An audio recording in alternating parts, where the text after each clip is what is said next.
طيبة أصلها ثابت وفرعها في السماء تؤتي أكلها كل حين بإذن ربها رب اشرح لي صدري ويسر لي أمري واحلل عقدة من لساني يفقهوا قولي رب زدني علما اللهم صل على محمد وعلى آل محمد كما تحب وترضى۔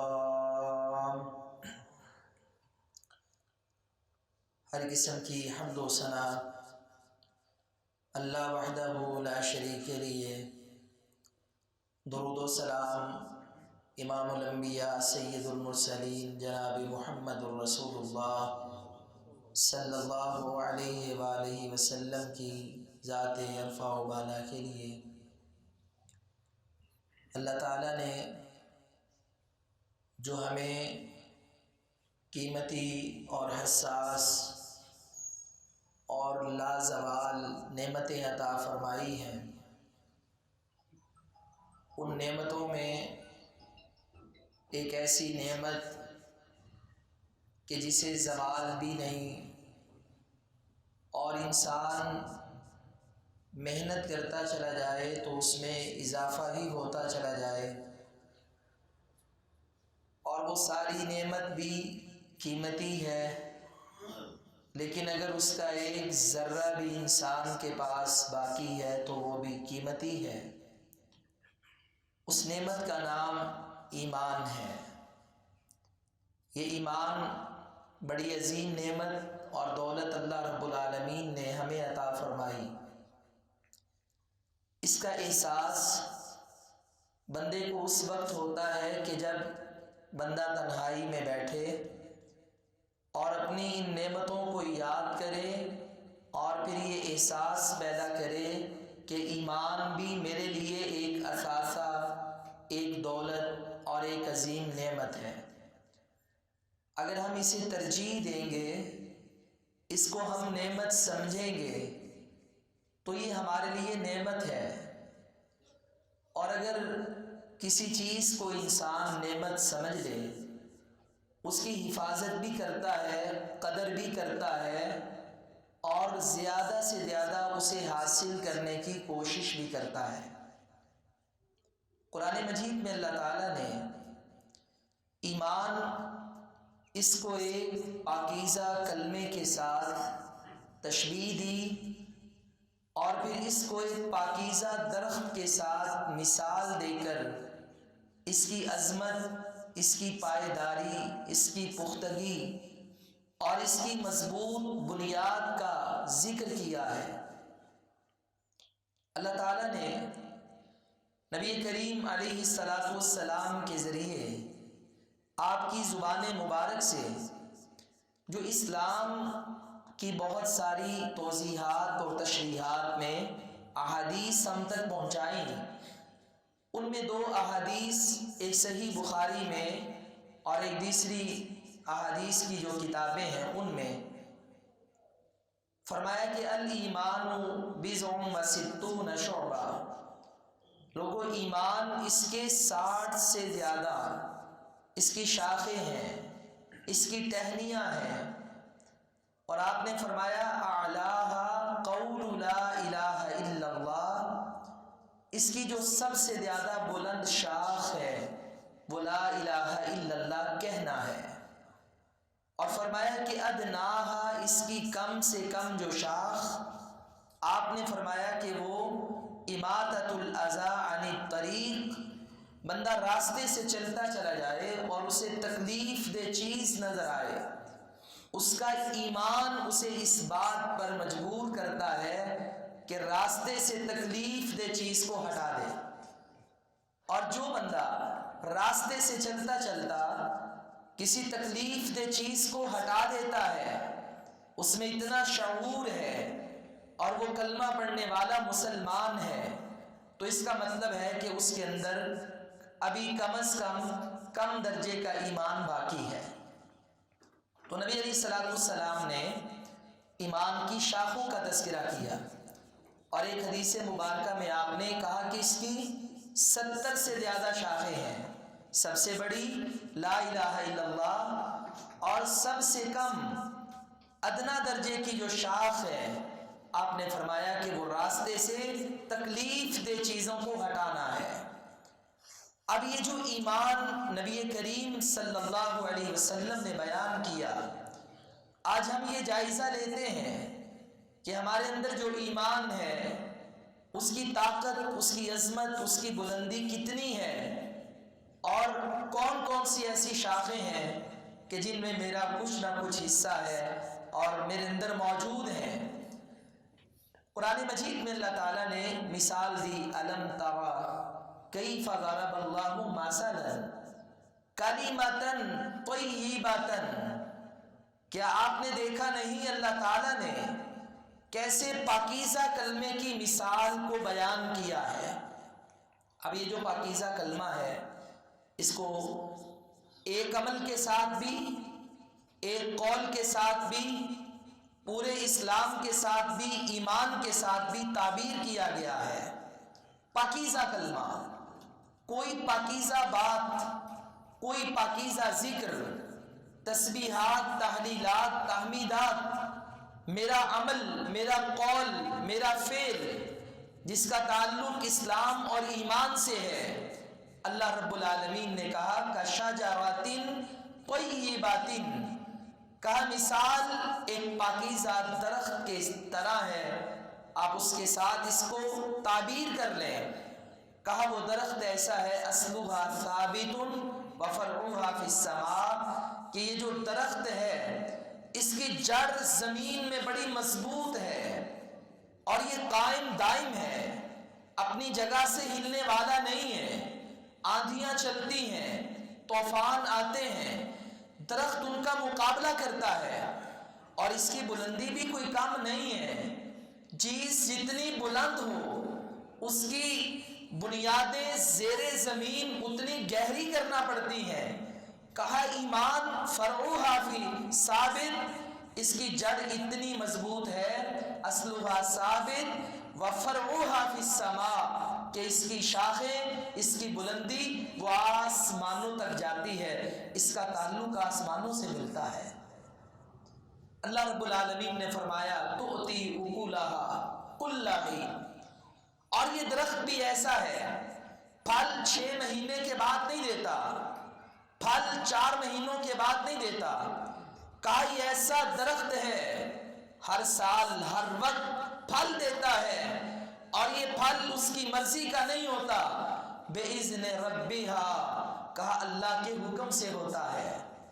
اب اللہ رب العالمین نے ہمیں مومنین کو، مسلمانوں کو، ایمان کے لیے محنت اور تگ و دو کرنے والوں کو کتنی پیاری درخت کی مثال دے کر ہمارا رب ہمیں سمجھا رہا ہے کہ ایمان ایک ایسا پاکیزہ شجر ہے، پاکیزہ درخت ہے کہ جس کی شاخیں بڑی گہری ہیں، بڑی مضبوط ہیں، جڑیں بہت مضبوط ہیں، اور اس کا تنا اتنا بلند ہے کہ وہ آسمانوں تک جاتا ہے. اور نبی کریم علیہ السلام نے اس کی ہمیں تعبیر فرما دی کہ اس درخت کی شاخیں کتنی ہیں. شعبہ شاخ کو کہتے ہیں، حصے کو کہتے ہیں. آپ نے فرمایا کہ 70 سے زیادہ ایمان کی شاخیں ہیں، اور جو سب سے بڑی شاخ ہے وہ لا الہ الا اللہ ہے. اب یہ پاکیزہ درخت اللہ تعالیٰ نے مجھے اور آپ کو دے دیا ہے. اب اللہ تعالیٰ مثال ایمان کی سمجھانا چاہتا، کسی اور چیز سے بھی سمجھا سکتا تھا، مگر اللہ تعالیٰ نے درخت سے مثال کیوں دی؟ آج بھی نباتات کے ماہرین یہ بات بتاتے ہیں کہ درخت زمین سے صرف 30% خوراک لیتا ہے. 70% پودوں کی، درختوں کی خوراک کا تعلق ہوا سے ہے، فضا سے ہے. 70% خوراک درخت اس فضا سے لیتے ہیں.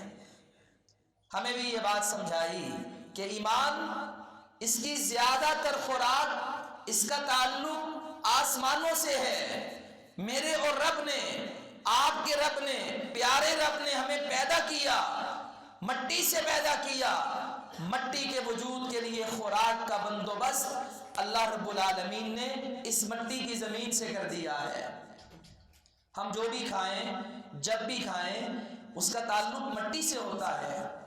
کوئی جاندار اس کا گوشت کھائیں تو اس کی غذا، اس کی پرورش مٹی سے ہوئی۔ پھل کھائیں، مٹی سے پیدا ہوئے، سبزیاں کھائیں، مٹی سے پیدا ہوئیں۔ ہمارا کچھ جسمانی تعلق مٹی سے ہے، خوراک بھی ملتی ہے۔ روح ہماری آسمانوں سے آئی اور 70-80% ہماری روحانی خوراک، یہ نماز، یہ روزہ، یہ حج، یہ زکوٰۃ، یہ ذکر و اذکار، یہ روحانیت، یہ للہیت، یہ شریعت، یہ قرآن اور اللہ کے نبی علیہ السلام کی تعلیمات، اس کا تعلق بھی آسمانوں سے ہے۔ اگر اس نے روح آسمان سے نازل کی، آپ اور میں 120 دنوں کے شرک میں ماجر میں تھے، روح پھونک دی گئی، ہماری کتاب میں دنیا میں اللہ نے اپنے فیصلے لکھ دیے، تو اس اللہ نے اس کی غذا کا بندوبست بھی کیا اور آسمانوں سے روحانی غذا نازل فرما دی۔ یہ درخت کی طرح ہے، 30% زمین سے لیتا ہے، مومن 70% آسمانوں سے لیتا ہے، اور یہ آسمانوں کی غذا ضروری ہے، لازمی ہے۔ اگر یہ انسان کو ملتی رہے گی تو اس کا جسم بھی شاد و آباد ہے، اس کی روح بھی شاد و آباد ہے، اور یہ درخت اس کو ایمان کہتے ہیں، اور یہ ایمان 70 سے زیادہ شاخوں پہ مشتمل ہے۔ نبی کریم علیہ السلام نے پھر فرمایا، آپ نے کہا وَالْحَيَاءُ شُعْبَةٌ مِّنَ الْإِيمَانِ، یہ بھی بات یاد رکھیے گا کہ ایمان کی سب سے بلند شاخ لا الہ الا اللہ ہے، سب سے ادنا شاخ راستے سے تکلیف دہ چیز کو ہٹانا ہے، اور فرمایا حیا ایمان کا حصہ ہے، وَالْحَيَاءُ مِنَ الْإِيمَانِ۔ اب نبی کریم علیہ السلام نے جو سب سے بلند شاخ لا الہ الا اللہ کو قرار دیا، اب اس بلند شاخ کو اگر ہم دیکھیں تو لا الہ الا اللہ کے بڑے فضائل ہیں، یہ عقیدہ توحید ہے۔ شفاعت میں نبی علیہ السلام نے کہا تھا، جس نے اخلاص سے کہا لا الہ الا اللہ میری شفاعت کا حقدار ہے، جس نے ایک بار یہ کلمہ صدق دل سے پڑھ لیا، ایک پلڑے میں ساری کائنات اور ایک پلڑے میں صرف یہ کلمہ، تو وزن میں بھاری ہو جائے گا۔ اتنی عزت و عظمت والا اللہ کی توحید کا یہ کلمہ، اس کی تعریف، اس کی صفات اور اس کی توصیف جتنی بھی بیان کی جائے، قرآن اور حدیث پڑھنے فضائل بھرے پڑے ہیں۔ جس کو یہ اخلاص سے کلمہ مل گیا، توحید مل گئی، رسالت کا جس کے دل میں صحیح طور پہ عقیدہ بیٹھ گیا، فرمایا کہ یہ لا الہ الا اللہ ایمان کی بلند ترین شاخ ہے، وہ بندہ ایمان کی معراج کو پا گیا۔ اور فرمایا کہ سب سے کم راستے سے تکلیف دہ چیز ہٹانا۔ صحیح مسلم کی حدیث ہے، رسول کریم علیہ السلام نے فرمایا، کہا میں نے ایک آدمی کو جنت میں جاتے ہوئے دیکھا، آپ نے کہا اس کا ایک عمل تھا، وہ راستے میں گزرتا تھا، اس نے دیکھا ایک درخت، وہ لوگوں کے لیے سائے کا نہیں تکلیف کا باعث ہے، راستہ تنگ پڑتا ہے، اس نے وہ درخت کاٹ دیا، اللہ رب العالمین نے راستے سے تکلیف دہ چیز ہٹانے کی وجہ سے اس بندے کو جنت کا داخلہ عطا کر دیا۔ اور صحیح بخاری میں فرمایا ایک آدمی راستے سے گزر رہا تھا، اس نے ایک کانٹا دیکھا، دل میں خیال پیدا ہوا یہ کانٹا کسی کو تکلیف دے سکتا ہے، کپڑوں میں الجھ کر پھاڑ سکتا ہے، پاؤں میں لگ کر تکلیف کا باعث بن سکتا ہے۔ اس نے وہ راستے سے کانٹے والی شاخ یا وہ کانٹا اٹھا دیا، فوت ہو گیا۔ میرے اللہ کے اس کے اعمال اور بھی ہوں گے، مگر یہ عمل اللہ نے اس کا سامنے رکھا، فشکر اللہ لہ، اس کا شکریہ ادا کیا۔ اللہ کا شکریہ کیا ہے؟ اللہ نے اتنے سے عمل کی قدر کی، اور قدر کرتے ہوئے فغفر لہ، اس بندے کو معاف کر دیا۔ اب آپ اور اگر میں آپ سے پوچھوں کہ آپ راستے میں چلتے ہوئے آپ نے کتنی بار کوئی اینٹ کا ٹکڑا اٹھا دیا ہو، پتھر ہٹا دیا ہو، کوئی کانچ یا کیل، روڈ پہ گلیوں میں یہ چیزیں بکھری پڑی ہوتی ہیں اور آپ نے جھاڑو لے کر اس کو صاف کر دیا ہو، صرف اس بات پر کہ لوگوں کے لیے تکلیف کا باعث نہ بنے؟ آپ کہیں گے کئی بار راستے چلتے چلتے ہم نے چیزیں اٹھا دی، ہمیں تو یاد بھی نہیں، مگر میرے اللہ نے اس عمل کی بھی قدر کی، کیونکہ یہ ایمان کی ادنا شاخ ہے، یہ عمل ایمان کی ایک بہترین عکاسی کر رہا ہے۔ میرے اللہ نے اس کی وجہ سے جنت عطا کر دی، اس کی وجہ سے اللہ نے قدر کی اور بندے کو معاف کر دیا۔ آپ نے اعلیٰ درجہ بھی بیان کیا، ادنا بھی بیان کیا، اور ساتھ ہی فرما دیا والحیاء شعبۃ من الایمان، لوگو حیا یہ بھی ایمان کی شاخ ہے۔ اللہ کے رسول علیہ السلام نے اب اس کا تعلق کسی سے بیان نہیں کیا، یہ نہیں کہا کہ یہ اعلیٰ سے ہے یا ادنا سے ہے یا یہ درمیان میں ہے، آپ نے صرف جنرل کہہ دیا والحیاء شعبۃ من الایمان۔ آپ نے یہ کیوں فرمایا؟ آپ نے اس کا ذکر بالکل الگ سے کر کے اس بات کا درس دیا والحیاء شعبۃ من الایمان۔ لوگوں ایک ایمان کی شاخ ایسی ہے جس کو حیا کہتے ہیں، اور یہ حیا کی شاخ ایسی شاخ ہے جس کا تعلق تمام شاخوں کے ساتھ ہے۔ حیا ہے تو ایمان ہے، ایمان ہے تو حیا ہے، اگر حیا ہے تو ایمان کی ساری شاخیں، سارے عمل تر و تازہ ہیں، انسان ہر عمل میں پرفیکٹ ہے، اچھا ہے۔ درخت کاٹنے کے لیے، اس کی کان چاٹ کرنے کے لیے مالی کام کرتے ہیں۔ کچھ شاخیں ایسی ہوتی ہیں جس کو کاٹ دیں تو اس کا حسن درخت کا متاثر نہیں ہوتا، ضروری ہوتی ہیں۔ کچھ شاخیں ایسی ہیں جنہیں کاٹ دیں تو حسن متاثر ہوتا ہے۔ کچھ شاخیں ہیں کہ جنہیں اگر کاٹ دیا جائے تو درخت ڈیمیج ہو جاتا ہے، مر جاتا ہے، فوت ہو جاتا ہے، مرجھا جاتا ہے۔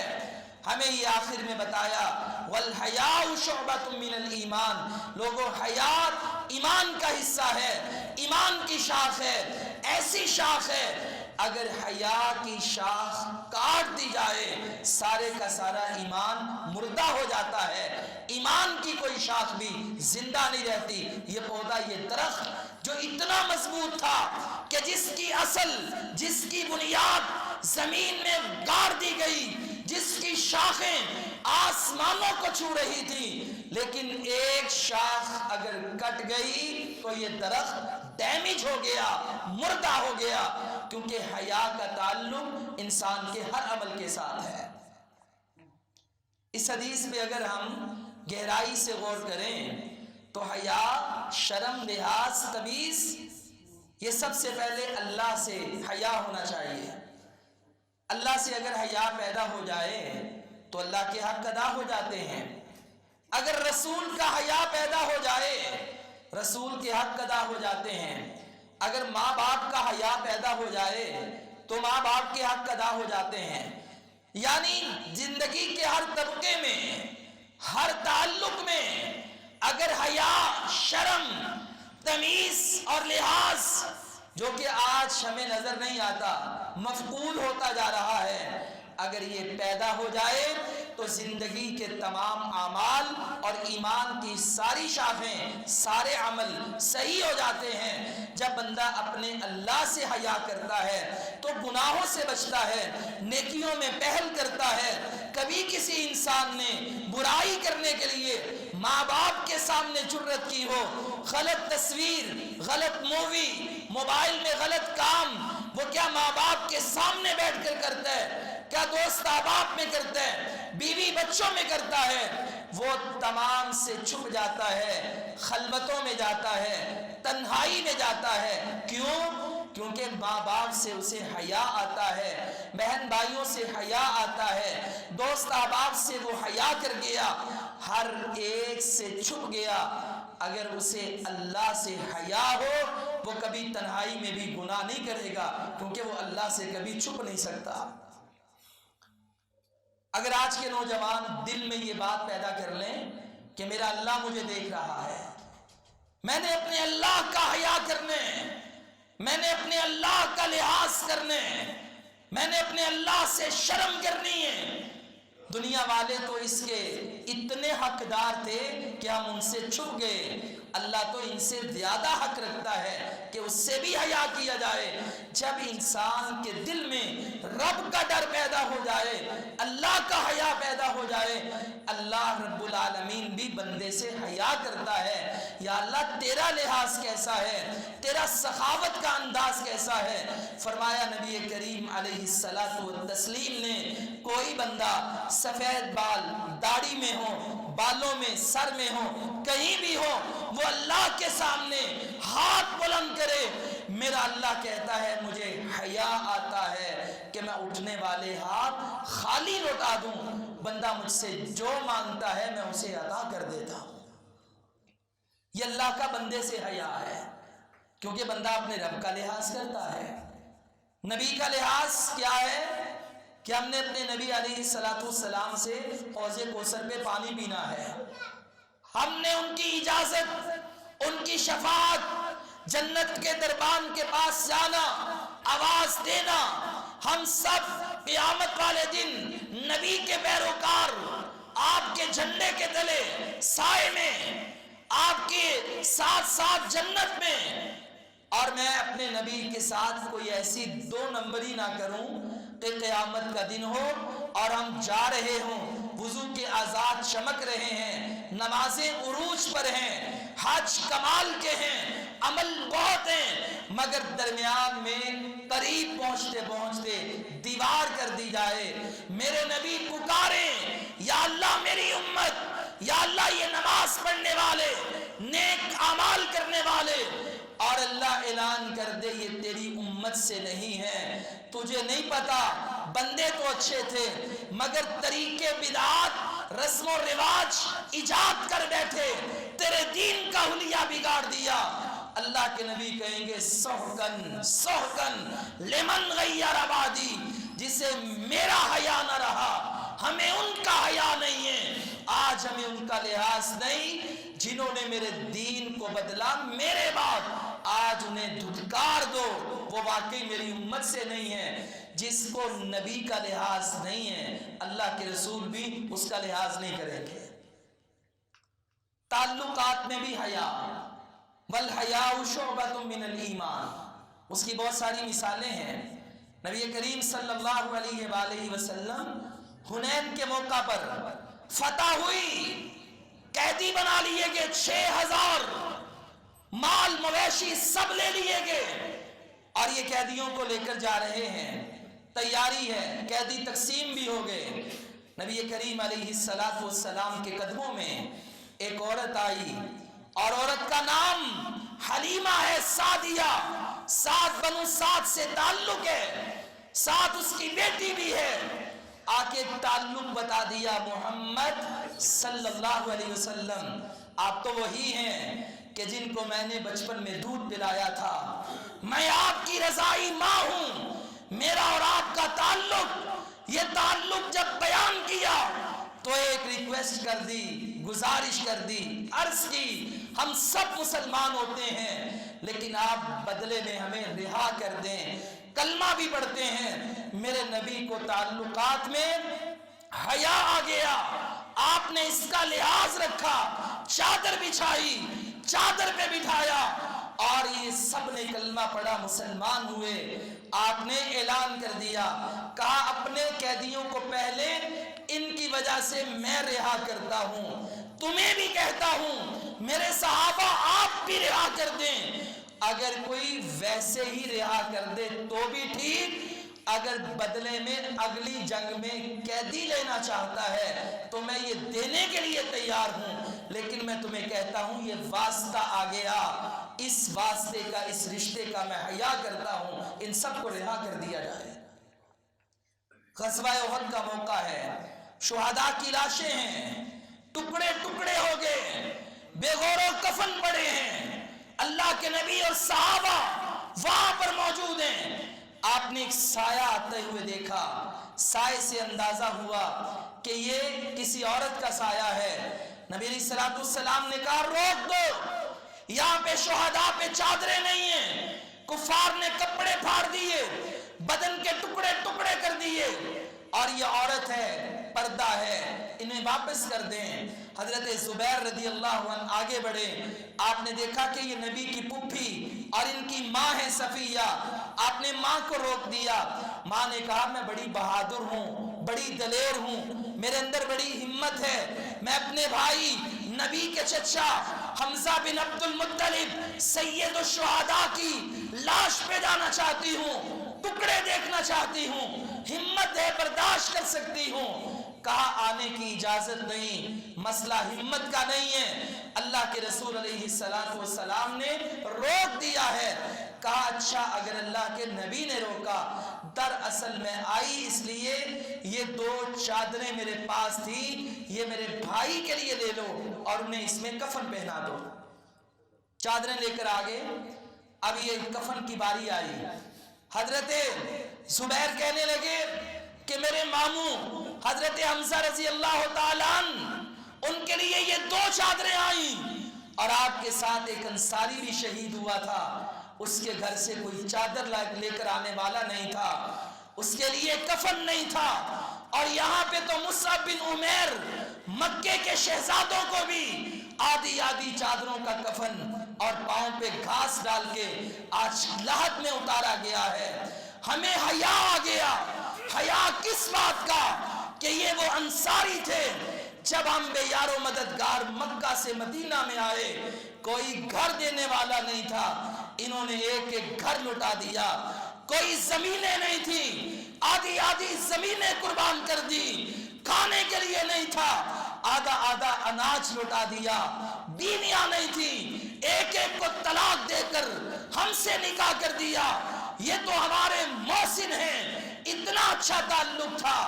آج ان تعلقات کا حیا آ گیا اور کہا کہ حمزہ کو 2 چادریں ملیں اور یہ بغیر کفن کے قبر میں جائے، ایسا نہیں ہوگا، ہم ایک چادر ان کو دیں گے اور ایک چادر اپنے ماموں کو پہنائیں گے۔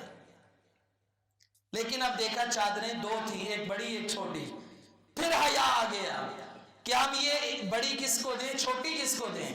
خیر قرعہ اندازی کر کے ایک حمزہ کو دی اور ایک انہیں دی، اور پیغام دیا مومن مسلمان ایمان والا، اس میں حیا ضرور ہوتا ہے، تعلقات میں بھی اگر حیا پیدا ہو جائے، لحاظ پیدا ہو جائے، حقوق العباد صحیح ادا ہو جاتے ہیں، وہ تعلق باپ سے ہو، ماں سے ہو، اولاد سے ہو، اولاد کا ماں باپ سے ہو، بیوی کا خاوند سے ہو، خاوند کا بیوی سے ہو، اگر یہ حیا شرم اور لحاظ کسی بھی درجے میں پایا جائے تو تعلقات کم از کم 50-60% اچھے چل ہی جاتے ہیں۔ اور جب حیا نہ رہے تو اللہ بھی کہتا ہے اذا لم تستحی فاصنع ما شئت، اگر تجھ میں حیا نہیں تو جو مرضی کر، اللہ کو بھی تیری پرواہ نہیں۔ نبی علیہ السلام نے فرمایا کلام نبوت، ہر نبی کو اللہ نے یہ بات دی، تعلیمات الگ الگ تھیں، توحید کی بھی، احکامات کی بھی، لیکن کہا پہلی تعلیمات میں یہ بات شامل تھی، اللہ کہتا ہے آدم کے بیٹے اذا لم تستحی فاصنع ما شئت، جب تجھ میں حیا ہی نہیں، جو دل کرتا ہے وہ کرتا جا۔ نبی علیہ السلام نے فرمایا الحیاء والایمان قرناء جمیعا، حیا اور ایمان یہ دونوں آپس میں بہت اچھے ساتھی ہیں، گہرے دوست ہیں، اور کہا کہ ان دونوں کا تعلق اتنا گہرا ہے، ان میں سے اذا رفع احدہما رفع الاخر، اگر ایک رخصت ہو جائے دوسرا خود بخود رخصت ہو جاتا ہے۔ اگر ایمان ہے تو حیا بھی ہوگا، حیا ہے ایمان بھی ہوگا، اگر حیا نہیں ایمان بھی نہیں رہتا، ایمان نہیں حیا بھی نہیں رہتا۔ دیکھ لیں آپ جو صحیح مسلمان اور مومن ہوتا ہے اس کی زندگی میں ہر درجے میں لحاظ ہوتا ہے. ماں باپ سے بات کرے تو تمیز سے کرتا ہے, اللہ کا حیا بھی کرتا ہے, برائیوں سے دور رہتا ہے, نبی کا حیا کرتا ہے, سنتوں پہ چلنے کی کوشش کرتا ہے, بے حیائی فحاشی سے بچتا ہے. اور جن میں ایمان نہیں ہوتا وہ روڈوں پہ چوکوں میں بے حیائی کرتے پھریں, وہ والدین کو اٹھا کر اولڈ ہاؤس میں پھینک دیں, وہ ایک اللہ کے در کو چھوڑ کے در در پہ در بدر ہو جائیں. اگر انہیں حیا نہیں, اللہ کو بھی ان کی پرواہ نہیں, وہ دنیا میں ذلیل ہوتے ہیں. یہ ہمارے اندر ایک حیا ہے جس کو اللہ کے رسول علیہ السلام نے کہا والحیاء شعبۃ من الایمان. آپ نے ایمان کے درجے, ایمان کی شاخیں بیان کی. یہ شرم اور یہ لحاظ اپنے اندر پیدا کریں, یہ سارے ایمان کی روح ہے, سارے ایمان کی روح ہے.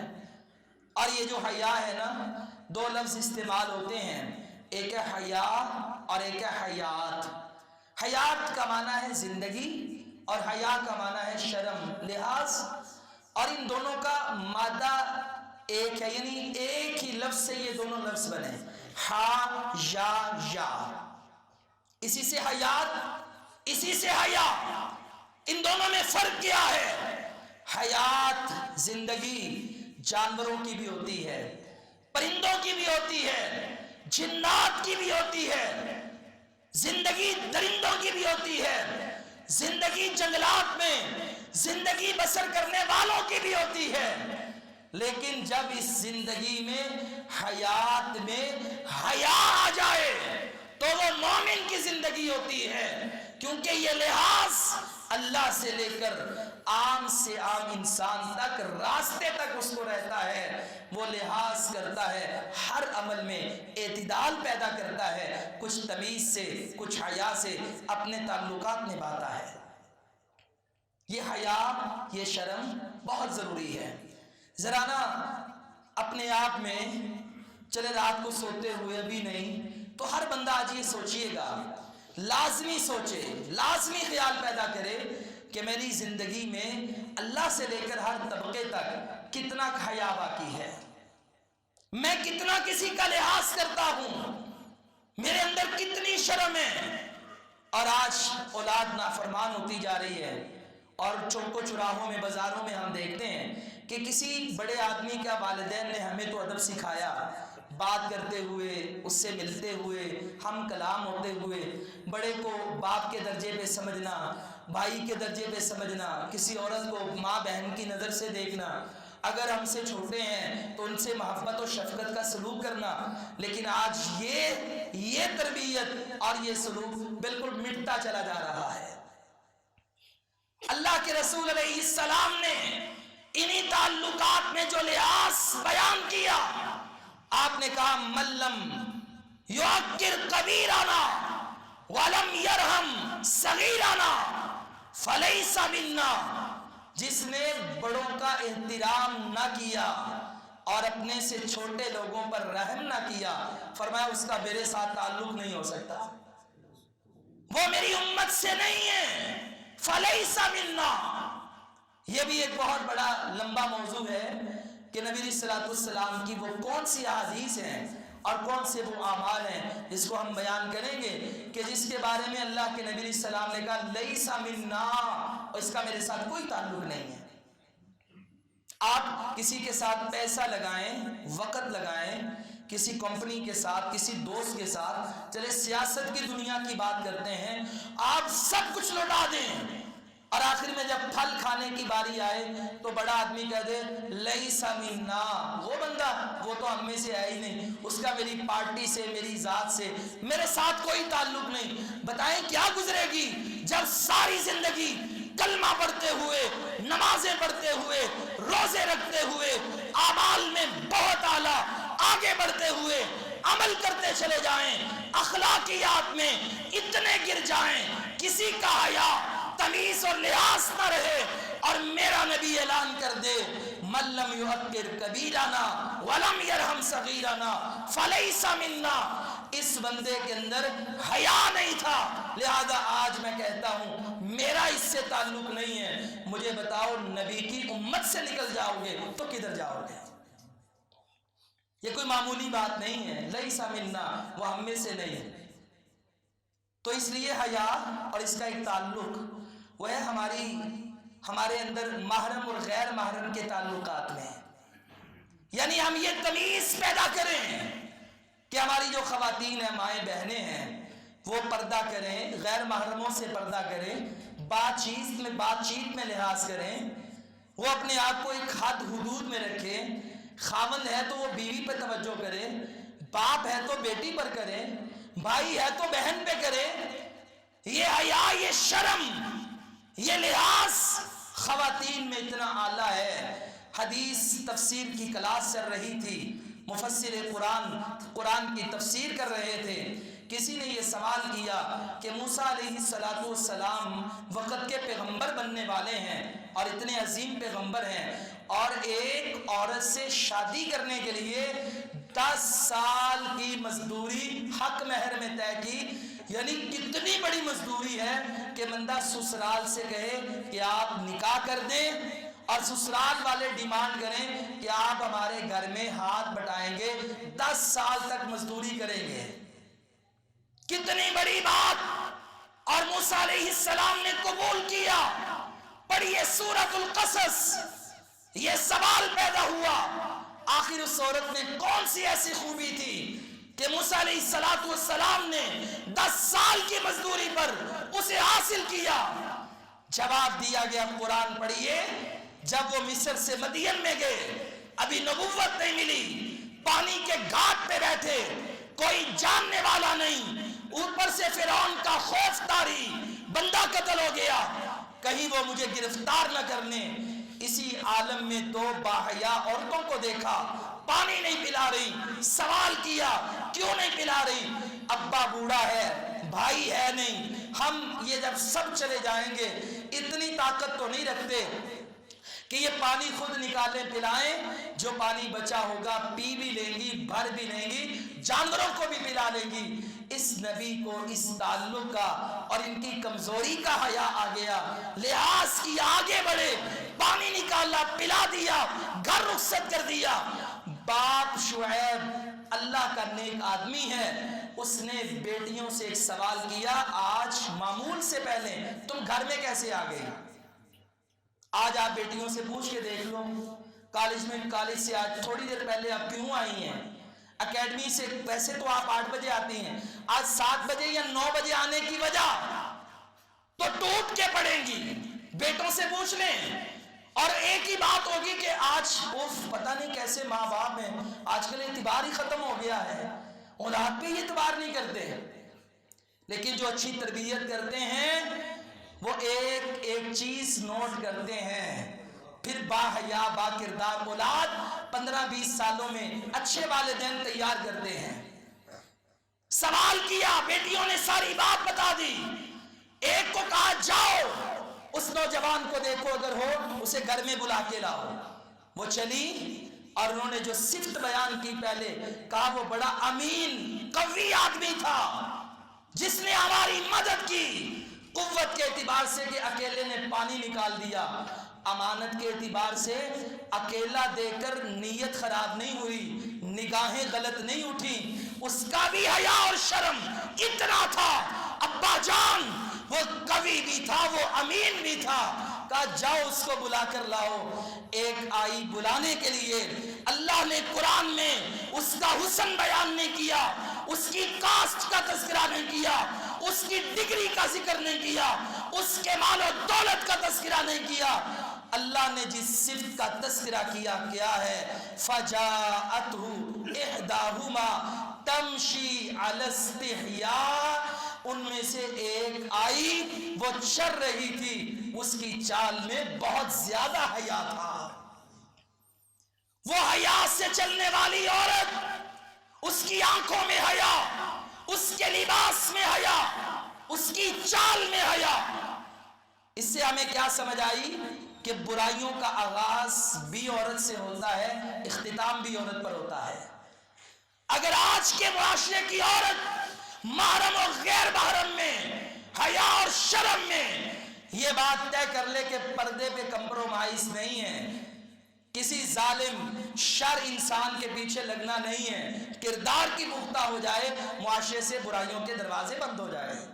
اور نوجوان بھی کردار موسیٰ علیہ السلام والا اور جناب یوسف والا اپنا لیں تو برائیوں کے دروازے بند ہو سکتے ہیں۔ اللہ نے اس کی حیا کا تذکرہ کیا، استاد نے جواب دیا یہ حیا تھا، یہ شرم، یہ لحاظ تھا کہ جو موسیٰ کو پسند آیا، آسمان پہ رب کو پسند آیا، اللہ نے آنے والے وقت کے عظیم نبی اور پیغمبر کی اہلیہ بنا دیا، بیوی بنا دیا۔ تو اس لیے یہ جو حیا اور شرم ہے اس کا تعلق محرم اور غیر محرم میں پردے کے ساتھ ہے۔ بڑے بڑے دیندار لوگ ہیں، پردہ ہی نہیں ہے۔ نبی علیہ السلام نے فرمایا کہ تین، یعنی ایک مرد اور ایک عورت کبھی تنہائی میں نہ جائے غیر محرم، تیسرا شیطان ہوگا۔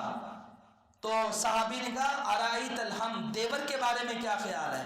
آپ نے کہا وہ تو موت ہے، چونکہ وہ گھر کا آدمی ہوتا ہے، یعنی آپ نے موت قرار دیا۔ اور آپ دیکھ لیں جتنے بھی ہم دیندار بن جائیں پردے کے معاملے میں ہمارے نمبر اکثر دیندار لوگوں کے 100 میں سے 10-20 ہی ملیں گے، اس سے زیادہ نہیں ملیں گے۔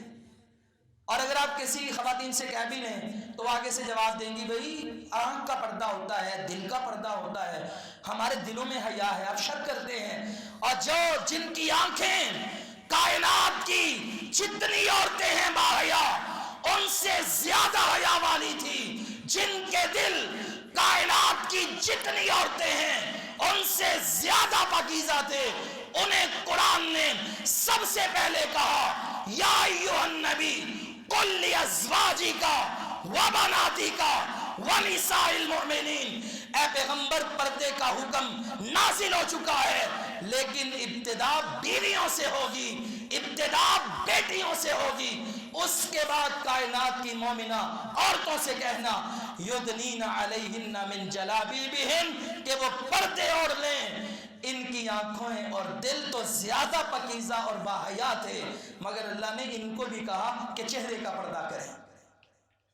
تو اس لیے دل اور آنکھیں اگر حیا اور پاکیزہ کی بات آئے تو یہ تو ان کے قدموں کی خاک کے برابر بھی نہیں ہو سکتی پیغمبر کی بنات و ازواج کے۔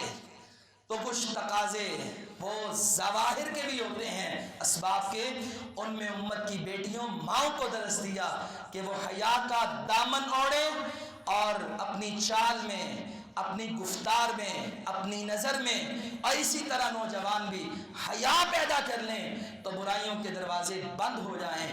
اللہ عمل کی توفیق دے۔